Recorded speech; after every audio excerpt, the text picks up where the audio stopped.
আমরা সবাই দেখেছি যে আগের দিন ইন্ডিয়া সাউথ আফ্রিকার কাছে হেরে গেছে, আর কিভাবে হেরেছে সেটা আমরা দেখতে পেয়েছি খুব বাজেভাবে। তার জন্য প্রত্যেকটা মানুষের এখন মতামত আছে যে এই প্লেয়ারকে চেঞ্জ করে দাও, ওই প্লেয়ারকে চেঞ্জ করে দাও, বিরাট কোহলিকে টিমে আনো, এই বোলিং খারাপ, ওই খারাপ, সব মানুষের যার কমেন্ট দেওয়া দিয়ে ফেলেছে। তো আমি তোকে জিজ্ঞাসা করতে চাই, যেহেতু তুই পুরোপুরি ভাবে ক্রিকেটের সাথে যুক্ত আছিস অনেকদিন ধরে, প্লাস এখনো তুই ক্রিকেটের সাথে ডাইরেক্টলি ইনডাইরেক্টলি যুক্ত, তোর কাছ থেকে তোর রিভিউটা শুনতে চাই যে তুই তো রিভিউ করছিস প্রত্যেকটা ম্যাচে ইনস্টাগ্রামেতে, আর ওর আইডিটা আমি দিয়ে দেবো, দেখে নেবে। তো তুই আমাদেরকে বল যে তোর কি মনে হয়েছে এই ম্যাচটা নিয়ে, তারপরে আমি অল ওভারে আসবো। আচ্ছা, এই ম্যাচটা নিয়ে আমার প্রথমত, আমি যখন খেলাটা দেখছিলাম আমার প্রচন্ড রাগ হচ্ছিল। মানে আমি খেলাটা যখন ইভেন শেষ হয়েছে, তুই কিছু রিল আপলোড করেছিলি, অনেক কিছু, আমি ফোনে জাস্ট স্ক্রল করে এত রাগ হচ্ছে, আমি সঙ্গে সঙ্গে ফোন অফ করে একটা ভিডিও শুট করে আপলোড করে রেখে দিয়ে শুয়ে পড়েছি। এত রাগ হচ্ছিল, মানে পুরো ফ্রাস্ট্রেটেড লাগছিল। বুঝতে পেরেছি। অ্যাকচুয়ালি কারণটা হচ্ছে আমাদের ওপেনাররা সেরকম স্টার্ট দিতে পারেনি। এবার যখনই ওপেনাররা স্টার্ট দিতে পারেনি, অ্যাজ এ 3 নম্বর প্লেয়ার, তার প্রতিবারের ডিউটি থাকে, যদি ওপেনার ফেল হয় তাহলে কিন্তু তাকে অ্যাজ এ ব্যাকবোন দাঁড়াতে হবে, আর সেটা তিলক ভার্মা পারেনি। অনেক দিন থেকে স্ট্রাগল করছে, রানা বল খেলছে। টি-20তে এখন রানা বল খেলা যাবে না, 100 স্ট্রাইক রেটে তুমি খেলতে পারবে না, 150 স্ট্রাইক রেট অ্যাকসেপ্টেড নয়। হ্যাঁ, এবার হ্যাঁ, যদি ওটা খেলতো, একটু বড় করতো ইনিংসটাকে, তারপরে গিয়ে স্ট্রাইক রেটটাকে ওখানে 170 প্লাসে যদি স্ট্রাইক রেট করে দিত, মানতাম যে হ্যাঁ ঠিক আছে, যেটা বিরাট কোহলি প্রতিবারে করে। ঠিক। এবার সেখানে ওটাতে ফেল হচ্ছে, প্রতিবার ফেল হচ্ছে। সূর্য কুমার, ও যদি নিজেকে 3 নম্বরে পাঠাতো, যেটা আগের দিনের ম্যাচে হলো, হ্যারি ব্রুক নিজেকে 3 নম্বরে পাঠালো, পাঠিয়ে একটা 200 স্ট্রাইক রেটে নক খেললো 100, 51 বলে ক্যাপ্টেন। আর টি-20 ওয়ার্ল্ড কাপ হিস্ট্রিতে ফার্স্ট হচ্ছে সেঞ্চুরি মারলো অ্যাজ এ ক্যাপ্টেন। এবার ওই খেলাটাতে ফেরত যাই। সূর্য কুমার রানা বল খেলছিল 22 বলে 18, কি ইনিংস এটা! অ্যাজ এ ক্যাপ্টেন তুমি এইভাবে খেলতে পারো না, যে উইকেটটা দিয়েছে সেটাও খুব খারাপ। আর সাউথ আফ্রিকা খুব ভালো প্ল্যানিং এর সাথে এসেছিল, একদম মারাত্মক আইডিয়া। ওরা প্রথম থেকেই প্ল্যান করে এসেছিল যে আমরা এই ম্যাচটা হারাবোই, আর ইন্ডিয়া ওভার কনফিডেন্স হয়ে গিয়ে ম্যাচটাকে পুরো ডুবিয়ে দিয়ে চলে এসেছে। মানে যখন সূর্য কুমার প্রেস কনফারেন্সে এসেছিল, এসে সবকিছু বলছিল, অনেক ওভার কনফিডেন্স লাগছিল। আর আগে না পরে? আগে। আচ্ছা, হ্যাঁ, যে একটা কথা বলেছিল, যেটা আমি রিলও বানিয়েছি, যে একটা রিপোর্টার জিজ্ঞাসা করলো যে তুমি অভিষেক শর্মার ব্যাপারে কি ভাবছো, তখন সূর্য কুমার বললো যে কি ভাববো, ওকে কার ব্যাপারে, কার এতে খেলাবো, ও খেলছে তো ভালোই খেলছে, আর আগের বছরে ও আমাদের সবার গ্যাপটাই কিন্তু পূরণ করেছে, এবারে আমরা পূরণ করে দেবো সবাই মিলে ওটা। হ্যাঁ, ওরকম কিছু একটা বলেছিল। যে আরো বলেছিল যে আমি এখন ভাবছি যে সামনের টিমেরা, তাদের কথা ভাবছি যে তারা অভিষেক শর্মা ফর্ম এলে তাদের কি হবে, এটা এরকম বলেছিল। তারপরে ম্যাচ শেষের পরে সবাই এটা বলছে তুমি বা কি কভার করে নিলে তাকে। এবার উইদাউট প্ল্যানে যাওয়াটাই সব থেকে বড় ভুল হয়েছে ওভার কনফিডেন্সের সাথে। প্রথমত ওপেন অভিষেক শর্মাকে দিয়ে আমি শুরু করছি। ও 3টে শট খেলেছে, 3টে শটেতে মানে যেগুলো দেখে খেলেছে 3টে, 4 একটা 6, আর বাকি যেগুলো খেলেছে হাওয়ায় চালিয়েছে সব মিস করেছে, আর একটা উইকেট দিয়ে চলে এসেছে। আমি ঈশান কিষানকে কিচ্ছু বলবো না, বিকজ সবটা টেনেছে, ওই প্রতিটা ম্যাচ টেনেছে, একটা ম্যাচ ফ্লপ হতেই পারে। হ্যাঁ, এবার তোমার ও যদি ফ্লপ হয়ে যায়, বাকিরা তো আছে, স্বাভাবিক। সেটাই। অনেকে বলছে অভিষেক শর্মা, ঈশান কিষান ঠিক করেছে, মানে ঠিক হয়েছে, ওটা আউট হয়েছে, যাতে পুরো টিমের রিয়েলিটিটা সামনে এসে গেছে, এক্সপোজ হয়ে গেছে। এবার তারপরে তিলক ভার্মাকে পাঠিয়েছে, ওটা ওখানে উচিত হয়নি। ইনএক্সপেরিয়েন্স প্লেয়ার, ফর্মে নেই, তাকে না পাঠিয়ে ক্যাপ্টেনের আসাটা দরকার ছিল। সেটাই, ও আসেনি, তিলক ভার্মা এলো, রানা বল খেলতে গেল, গিয়ে আউট হয়ে গেল, খুব বাজে উইকেট। তারপরে আমাদের সূর্য কুমার এলো, এসে রানা বল খেলছে, ও দুজনেই অ্যাঙ্কার করতে যাচ্ছে। দুজনকে অ্যাঙ্কার করতে গেলে হবে না, 8 নম্বর পর্যন্ত ব্যাটসম্যান আছে। একদমই তাই। এবার একজনকে অ্যাঙ্কার করতে হবে, একজনকে মারতে হবে না, দুজনেই অ্যাঙ্কার করবে, তাহলে কি করে হবে? নাও, তারপর ওয়াশিংটন সুন্দরের টানাটা। হ্যাঁ, এবার তারপরে যখনই তিলক ভার্মা আউট হলো, এলো ওয়াশিংটন সুন্দর না, হ্যাঁ, আমাদের সূর্য কুমার এলো। সূর্য কুমারের পরে অভিষেক শর্মা আউট হতে সূর্য কুমার এলো, মানে হ্যাঁ, অভিষেক শর্মা তো আউট হওয়ার পরে তারপরে এসেছে, হ্যাঁ সুন্দর এসেছে। না, অভিষেক শর্মা আউট, প্রথমে তো ঈশান কিষান আউট হলো, হ্যাঁ ঈশান কিষান আউট হতে তিলক ভার্মা এলো, হ্যাঁ ঠিক আছে, আর এদিকে অভিষেক আউট হতে সূর্য কুমার এলো।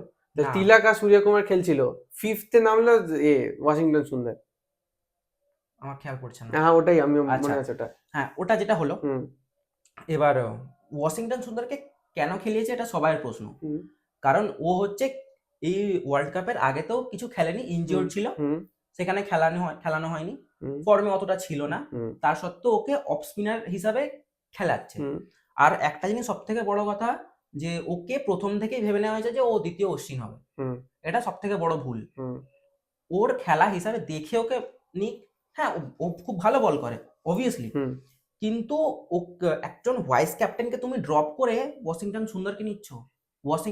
অক্ষর প্যাটেল হচ্ছে ভাইস ক্যাপ্টেন, যে হচ্ছে তোমার সেনাপতি, হুম তুমি একজন সেনাপতিকে রেখে তুমি যুদ্ধে যাচ্ছ, কি করে হবে সেখানে? সেটাই সেটাই সেটাই। ও তো অ্যাজ এ লিডার, হুম মানে সূর্যকুমার ক্যাপ্টেন, তারপরে তো ওই হুম ডিসিশন তো ও নিবে, হুম হুম হুম, ওকে যদি বসিয়ে দাও কি করে হবে? সেটাই।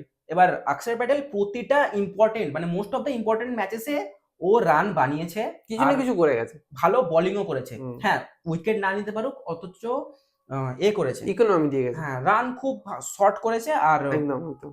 খুব ভালো কিন্তু ফিল্ডিংও করে, হ্যাঁ দেখেছিস তো? মানে ও টিমে থাকলে কিছু না কিছু ভাবে কন্ট্রিবিউট করে দেয়। কন্ট্রিবিউট করবেই। হুম এবার তারপরে ওটা হলো, হুম আর সূর্য কুমার হচ্ছে একটা জিনিস সব থেকে বড় ভুল, যে আমরা যখন বাইলেটারাল খেলি হুম তখন হচ্ছে আমরা সবকিছুতে চেস করি, হুম ঠিক আছে, হুম আর ওখানের ম্যাচতে যখন টস হেরে গেছে হুম ও বলছে আমার ইচ্ছা ছিল আগে ব্যাটিং করার। হুম তাহলে কেন হচ্ছে প্রতিবারে আমরা বাইলেটারাল খেলার সময় হুম আমরা চেস করাটাকে, ফার্স্টে ব্যাট করি না কেন? হুম হুম সেটাই করতে পারি যদি আমরা টুর্নামেন্টে গিয়ে এরকম খেলি। হুম হুম এইসব ব্যাপার হচ্ছে। আচ্ছা, এবার হার্দিক পান্ডিয়া, হুম ও সেরকম কিছু ব্যাটিং এ কন্ট্রিবিউট করতে পারেনি, বোলিং এ হচ্ছে পুরো প্রথমটা পুরো এতেই মনে হয় তেমন কিছু করতে পারেনি এবারে, না না, ফর্মে নেই হ্যাঁ ঠিকঠাক। বোলিং এ ঠিকঠাক করেছে, কিন্তু এবারের বোলিং এ কিছু করতে পারেনি হুম সেরকম। হুম হুম হুম লাস্টের ওভারে প্রেসারে ওখানটা দুটো লাস্টে 6 খেয়ে গেছিল, হুম না হলেও ঠিকঠাকই ওভার করেছিল। হুম, বাট হার্দিক পান্ডিয়াকে রেসপন্সিবিলিটি নিতে হবে, কারণ সেটাই। ও হচ্ছে ওই ব্যাকবোনের পরে হুম যে হচ্ছে থাইস হিসাবে সে হুম ধরে রাখবে হুম লাস্টে। হুম, আর শিবম দুবে কত খেলবে একা? তাই শিবম তো, দুবে তো একা প্রতিটা ম্যাচেতে কিছু না কিছু কন্ট্রিবিউট করে। ভালোই করেছে। আর সুন্দরকে যখন নিয়েছে ওকে হুম ঠিক জায়গাতে বলই করালো না, ওকে নেওয়া হয়েছিল মেন কারণ ওপেনে 3 জন টোটাল আছে, লেফট হ্যান্ডার। লেফট হ্যান্ডার আছে, হুম তাই জন্য ওকে নেওয়া হয়েছিল। হুম প্রথম দুটো লেফট হ্যান্ডারকে তো আমাদের পেসারাই আউট করে দিয়েছিল। হুম আর তারপরে যখন ডেভিড মিলার হুম, অত মারছে, হুম, একটা ওভারে 11 রান খেয়েছে, ব্যাস তারপরে ওকে সরিয়ে নিয়েছে। সরিয়ে নিল, বল আর পেল না। যেহেতু ভয় তুমি ওকে সরিয়েই নেবে, তাহলে ওকে নিলে কেন? সেটাই মেন প্রশ্ন এটাই। সেটাই। আমার তো মনে হচ্ছে যে ক্যাপ্টেন্সিতে অনেক অনেক বড় বড় সমস্যা আছে, হ্যাঁ মানে ডিসিশন গুলো অনেক ভুল আসছে। হ্যাঁ, আর মেন প্রবলেমটা হচ্ছে আমরা সাউথ আফ্রিকার কাছে উইদাউট প্ল্যানে গেছি, যেটা একদমই উচিত হয়নি। একদমই উচিত হয়নি। হুম, ওরা টার্গেটেই ছিল যে আমরা ইন্ডিয়াকে হারাবো। হুম। ওদের যখন ওরা উইকেট গুলোকে নিচ্ছে, তারপরে ওদের সেলিব্রেশন দেখে বোঝা যাচ্ছে। ওরা হ্যাঁ, প্ল্যানফুলি সবকিছু হ্যাঁ। করছে। আর ওদের বোলিং এ আমি বলছি, সবাই এত স্লোয়ার ওয়ান ইউজ করেছে। সবাই, হ্যাঁ, আর আমাদের সেখানে স্পিনার খেলিয়েছে সব বেশিরভাগটাই। আমাদের তো আমার সব থেকে মানে মাথায় ঢুকলো না একটা ডিসিশন, হুম, আমি দেখলাম বুমরা আর আর্শদীপ সিং খুব ভালো বল করছে, হুম, উইকেট গুলো পাচ্ছে ফাটফাট করে। তো ঠিক আছে ভালো, তো হঠাৎ করে যখন উইকেট পাচ্ছে তখন হঠাৎ করে পাওয়ার প্লেতে কি দরকার ছিল বরুণ চক্রবর্তীকে বলটা দেওয়ার, হুম, উল্টে মার খেলো। হুম। আমার কাছে দুটো তো সিমার আছে, শিবম দুবে আছে, হার্দিক পান্ডে আছে, হ্যাঁ, কাউকে না কাউকে একটা টানুক, ঠিক আছে আমি ওটাই। মানছি ডেথের জন্য এদের দুজনের ওভার বাঁচিয়ে রাখা দরকার, হুম, মানলাম 4টে ওভার বাঁচিয়ে রাখছি, হুম, কিন্তু আমি মাঝখানে শিবম দুবে আর হার্দিক পান্ডিয়াকে টানবো না কেন? সেটাই। এই ক্যাপ্টেন্সি ভুলগুলো, এটা তো মানে আমি বুঝতে পারছি না যে পাবলিক আমরা যদি হ্যাঁ, জিনিসটাকে হ্যাঁ, দেখতে পেয়ে অ্যানালাইজ করে ফেলতে পারি, বুঝতে পেরে যেতে পারি, তাহলে ওখানে যারা মেন্টার, ওখানে যারা ক্যাপ্টেন বসে আছে, ঠিক আছে, তারা কেন অ্যানালাইজ করতে পারছে না অ্যাকচুয়ালি এগুলোকে? মেন জিনিসটা কি হয়েছে, বরুণ চক্রবর্তী প্রতিটা ম্যাচে কিন্তু উইকেট পেয়েছে হুম সুপার ওভারে, হুম এই সুপার ওভার বলছি, এতে পাওয়ার প্লে। পাওয়ার প্লেতে। এবার যখনই ওরা জানে সাউথ আফ্রিকা যে এ হচ্ছে মেন বোলার এদের, হুম যে উইকেট নেয়, হুম এর উপরে আমরা চার্জ করে যদি মেরে দিই, হুম ব্যাস তাহলে কিন্তু ওরা ভয় পেয়ে যাবে, হুম আর কি করবে ওরা খুঁজে পাবে না, হুম যেটা হয়েছে। যেটা হয়েছে একদম। ও মারটা খাওয়ার পরেই ব্যাস ওখান থেকেই যে আর বল উইকেট নিতে পারলো না, ব্যাস ওটাই। ওখান থেকে আর ওখানে উইকেট নিয়ে করতে পারলো না। সব থেকে মেন কথা হুম। ব্রেভিস হুম। যে শর্ট বলে মোস্ট অফ দ্য টাইম মারতে গিয়ে আউট হয়, হুম। ও শর্ট বল করলেও মারতেই যায়, ছাড়ার কোনো প্রশ্নই আসে না ওর, হুম। ও মারতে যায় আর আউট হয়। হুম। কিন্তু একটা শর্ট বল ওকে করা হয়নি, যখন শর্ট বল করেছে সেট বলটাতে আউট হয়ে গেছে, ততক্ষণে ও একটা বড় ইনিংস খেলে দিয়ে চলে গেছে পার্টনারশিপে। এটা সব থেকে বড় ভুল। আমার তো ওদের দুজনের খেলাটা একদম ফাটাফাটি লেগেছে। হ্যাঁ মিলার আর ব্রেভিসের যে খেলাটা ছিল, মানে ওই মাঠটাতে, যে মাঠটাতে হ্যাঁ প্রত্যেকটা ব্যাটসম্যান স্ট্রাগল করছে, ওদেরও টপ অর্ডার কিন্তু পুরো ধসে গেছিল। ধসে গেছিল। তো সেই মাঠটাতে ওই রান রেটে রান করা ভাই বহুত ডিফিকাল্ট। সেটাই। বিশেষ করে মিলার যেভাবে খেলছিল ওটা ফাটাফাটি ছিল। হ্যাঁ। তো এই এবার বল যে ইন্ডিয়া টিমের কি চেঞ্জেস দরকার, তোর কি মনে হচ্ছে? হ্যাঁ, একটা জিম্বাবুয়ের বিরুদ্ধে আমার মনে হচ্ছে কি চেঞ্জেস হবে, হ্যাঁ, যেটা হচ্ছে ওপেন করতে পারে আর হ্যাঁ একটা কথা বলে দিই, হ্যাঁ, যদি এখন ইন্ডিয়া টিমকে চেঞ্জ করতে হয়, হ্যাঁ। মানে কিছু প্লেয়ারকে এদিক ওদিক চেঞ্জ করতে হয়, হ্যাঁ। তাহলে কিন্তু আবার একটা প্রশ্ন উঠবে, তাহলে তুমি ওয়ার্ল্ড আগে কাপ কেন করোনি? খেলার আগে থেকে এই জিনিসটা কেন হয়নি? কেন করনি? তুমি খেলার মাঝখানে জানোই না তোমার ওপেনার কে হবে, হুম। এই জিনিসটা কথাটা আসবে। কিন্তু আমার মনে হচ্ছে চেঞ্জেসটা হতে পারে, ওপেন করবে সঞ্জু স্যামসনের সাথে অভিষেক শর্মা, 3 নম্বরে তিলক ভার্মার জায়গায় আসবে ঈশান কিষান, আচ্ছা।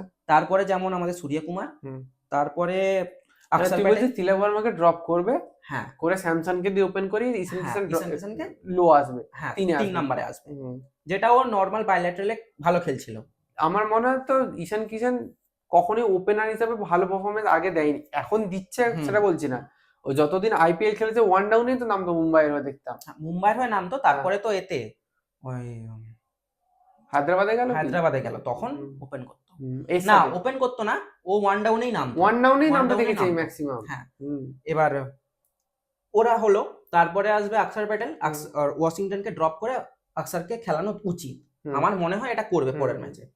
এবার তারপরে যেমন হার্দিক পান্ডিয়া, শিবম দুবে, রিঙ্কুকে আই থিঙ্ক রিঙ্কু একটা রিপোর্ট এসেছে ওর ফ্যামিলি কিছু প্রেসারের জন্য ওকে যেতে হয়েছে, কিছু কারো শরীর খারাপ কিছু হয়েছে ওই জন্য যেতে হয়েছে।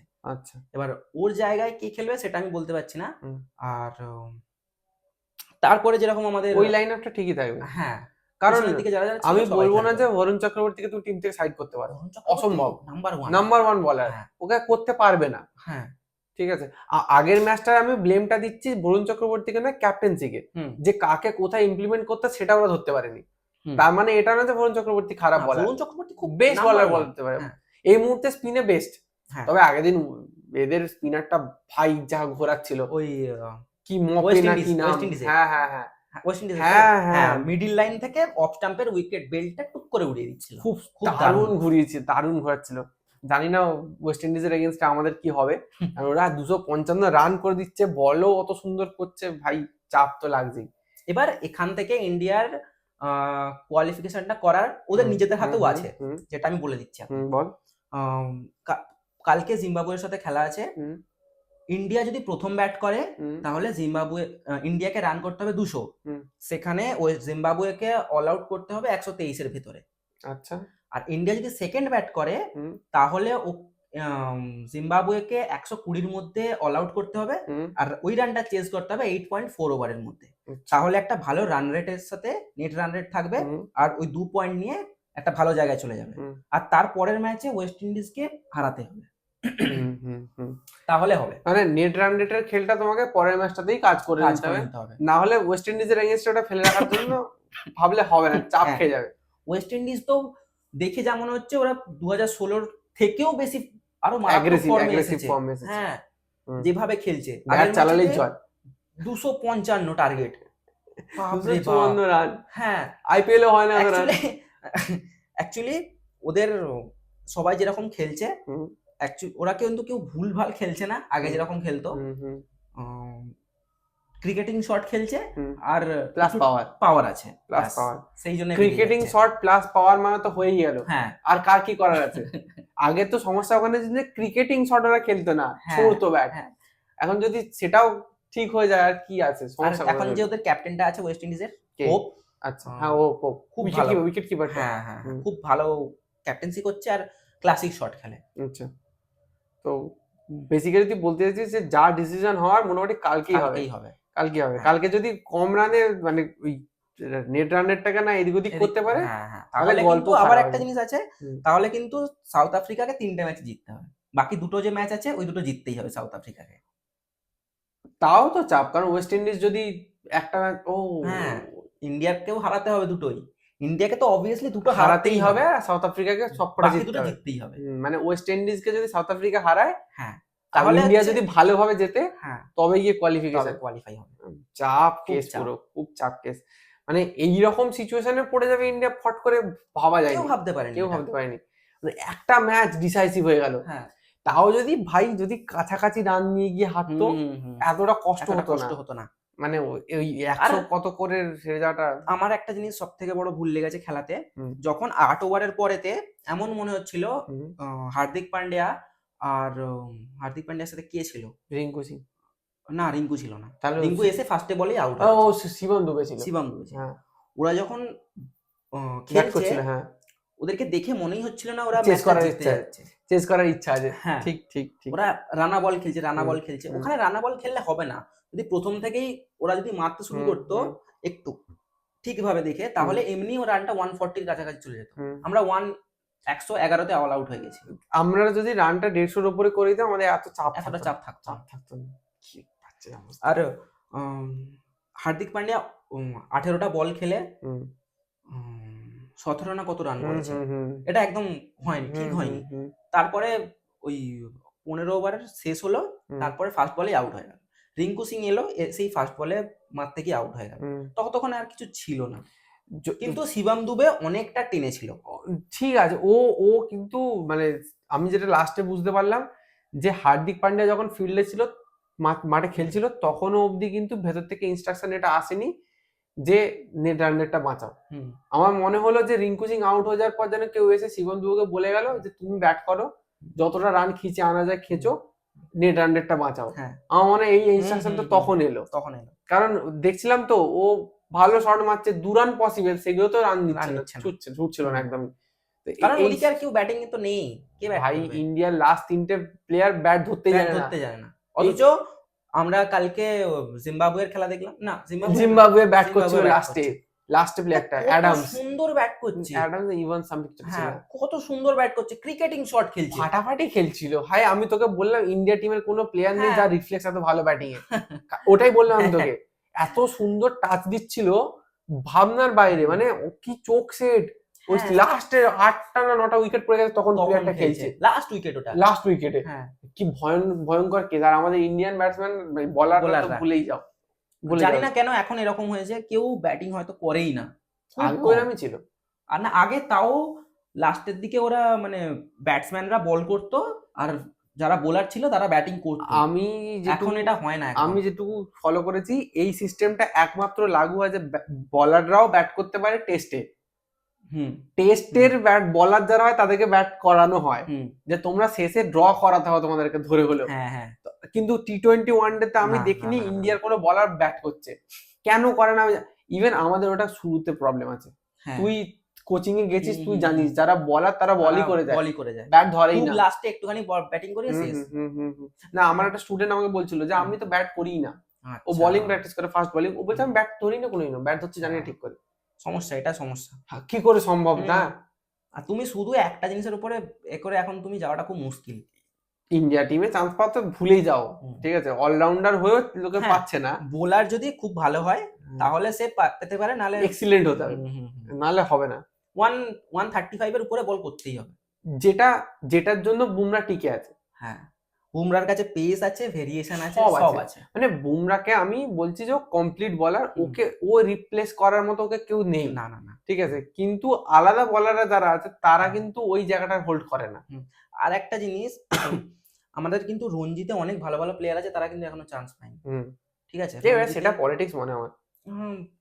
ইচ্ছা করে নেয়নি, যাদেরকে সিলেক্টররা ভাব নিচ্ছে তাদেরকেই করছে, সিলেক্টরদের উপরে পুরো নির্ভর করছে। ওটাতে দেশ কিচ্ছু নির্ভর করার- করছে। হ্যাঁ, বুঝতে পারছি। আর এরপরে এরপরে ঠিক আছে, একটা ম্যাচ হেরেছে হুম, লাস্ট সেই ওয়ার্ল্ড কাপ থেকে, 2023 ওয়ার্ল্ড কাপ থেকে ইন্ডিয়া মাত্র দুটো ম্যাচ ফাইনাল থেকে হারলো, দুটো ম্যাচ হারলো মেজর টুর্নামেন্ট। Major tournament. একটা হচ্ছে ওয়ার্ল্ড কাপ ফাইনাল, আর এই রিসেন্ট ম্যাচটা, আমি ইন্ডিয়ার কথা বলছি, এই দুটো ম্যাচ হারলো। ঠিক আছে, দুটো ম্যাচ হারতেই পারে, আর শুধু একটাই বলবো যে ইন্ডিয়া ওভার কনফিডেন্স নিয়ে গেছিল, তাই জন্যই হেরেছে। যদি ফুল প্ল্যানিং নিয়ে যেত তাহলে এটা হতো না। আমার একটা জিনিস খুব জোর মনে হয়েছে যে এই টিমটাতে না এক্সপিরিয়েন্সের প্রচন্ড অভাব। হ্যাঁ, আর সবাই তো নতুন প্লেয়ার, কম বয়সের লোকের যদি বেশি কিছু পেয়ে যায় তখনই কিন্তু এই ধরনের অ্যাটিটিউড গুলো আসে। হ্যাঁ মানে দেখ, একটা সেট করা ইন্ডিয়া টিম, হ্যাঁ ঠিক আছে, সেই ইন্ডিয়া, আমি বলছি না যে প্লেয়ার গুলো আছে তারা খারাপ, তারা কষ্ট করেই চান্স পেয়েছে, কিন্তু কষ্ট করে চান্স পেয়েছে, পেয়ে গিয়ে একটা এত বড় লাক্সারিয়াস লাইফ পেয়ে গেছে, সেইটাকে হ্যান্ডেল করতে পারছে না আমার মনে হয়। আর সেটাকে হ্যান্ডেল করানোর জন্য যে ক্যাপ্টেন্সির দরকার সেটা সূর্যকুমার পাচ্ছে না। ও কিন্তু মানে সেই লিডারশিপ কোয়ালিটিটা ওর মধ্যে আমি কিন্তু ঠিক দেখতে পাই না। হ্যাঁ, ও প্লেয়ারদেরকে সাপোর্ট করে ঠিকই, বাট গৌতম গম্ভীরের একটু বেশি কথা শুনে। ও কারণ জানে যে আমি যদি গৌতম গম্ভীরের উপরে কথা বলতে যাই তাহলে আমার ক্যাপ্টেন্সি চলে যাবে, ওর কাছে কিছু করার নেই, তো ওকে কথা শুনতেই হবে। এটা যদি অন্য হার্দিক পান্ডিয়াকে ক্যাপ্টেন করা হতো, এটা যদি রোহিতকে আমি বাদ দিচ্ছি, ও তো রিটায়ার হয়ে গেছে, সেটা বাদ দিচ্ছি, রোহিত রিটায়ারমেন্ট নিয়ে নিয়েছে। এটা যদি হার্দিক পান্ডিয়া হতো বা শ্রেয়াস আইয়ার হতো তাহলে কি হতো ডিফারেন্স? তাহলে জিনিসটা একটু চেঞ্জ হয়ে যেত। শ্রেয়াস আইয়ারকে আমি আনছি না, কারণ ওর নিজের প্লেসটাই স্টেবল নয় ইন্ডিয়া টিমেতে, তো ও কি ক্যাপ্টেন কি করে হবে? হার্দিক পান্ডিয়াকে ক্যাপ্টেন করানো হয়নি, কারণ হচ্ছে গৌতম গম্ভীর কিছু বললে হার্দিক পান্ডিয়া যেটা মনে হবে হার্দিক পান্ডিয়া সেটাই করবে, শুনবে না। হ্যাঁ, আচ্ছা, স্বাভাবিক, সেটা ইন্টারনাল পলিটিক্স তো থাকবেই, একটু স্বাভাবিক, যে কোনো বড় ইনস্টিটিউশনে ইন্টারনাল পলিটিক্স তো থাকবে, এই হচ্ছে ব্যাপার। তো তোর কি মনে হচ্ছে পরের ম্যাচগুলোতে কি হবে? হ্যাঁ, আমার মনে হয় এই ম্যাচটা হেরে গেছে খুব ভালো হয়েছে, কারণ এখান থেকে ওরা ইন্ডিয়া ফুল প্ল্যানিং এ যাবে, কারণ ড্রেসিং রুমে আই থিঙ্ক কিছু না কিছু হয়েছে, হওয়ার কথা ছিল, কারণ এত আলোচনা হয়েছে, কিছু না কিছু হয়েছে। আর এখান থেকে যদি টিম ইন্ডিয়া ঠিকঠাক ভাবে যায়, আমার মতে ওয়ার্ল্ড কাপ নিচ্ছে এখান থেকে, যদি ঠিকঠাক যায়। কারণ ওভার কনফিডেন্সটা নেমে গেছে, হাওয়ায় উড়ছিল ইন্ডিয়া, সেখান থেকে মাটিতে এসে গেছে। হ্যাঁ, তোমরা মাটিতে থেকে চলো, এবার দেখা যাবে। হ্যাঁ, একদমই তাই, কষ্ট করে পাও। হ্যাঁ, মানে তুমি তোমার লেগাসি দিয়ে পাটপাট করে জিতে বেরিয়ে যাবে, তোমার গ্রাউন্ডে হচ্ছে তুমি সব বের করে দেবে, এই জায়গাটা যেন না আছে। ঠিকই আছে, দরকার ছিল, কারণ বাদ বাকি যে টিমগুলো খেলছে তারা ভাই খেটে খেলছে। তুই ভাব, সাউথ আফ্রিকা, নিউজিল্যান্ড, ইংল্যান্ড, এদের কিন্তু এটা কমফোর্টেবল গ্রাউন্ড নয়, এই পিচ ওদের সাথে কমফোর্টেবল না, তাও তোরা খেলছে, ফাটাফাটি খেলছে, খুব সুন্দর। ওয়েস্ট ইন্ডিজের কথা বাদ দে, ওদের সবাই আইপিএল পড়ে থাকে, ওয়েস্ট ইন্ডিজ ইন্ডিয়া আর শ্রীলঙ্কার পিচে দুর্দান্ত খেলে, যতবারই খেলে, যাই খেলে ফাটিয়ে দেয়, ঠিক ফাটিয়ে দেয়, মানে খুব শুট করে এই মানে ওয়েদারটা। ওরা একটু হালকা ঠান্ডা পায় তো ওদের ওয়েদার থেকে, ওই জন্য ভালো খেলে, বসন্ত চলে ওদের জন্য। তো এই হচ্ছে ব্যাপার। ঠিক আছে, এই অবধি রইলো। পরে ডিসকাশন যা হবে, ইন্ডিয়ার টিম কোথায় এগোচ্ছে দেখি, সেইটার উপরে পরে ডিসকাশন আসছে। যারা এতদূর দেখলে তাদেরকে ধন্যবাদ, লাইক করে দাও, কমেন্ট করে দাও, আর সাবস্ক্রাইব করে রাখো, বাস, দ্যাটস ইট, বাই।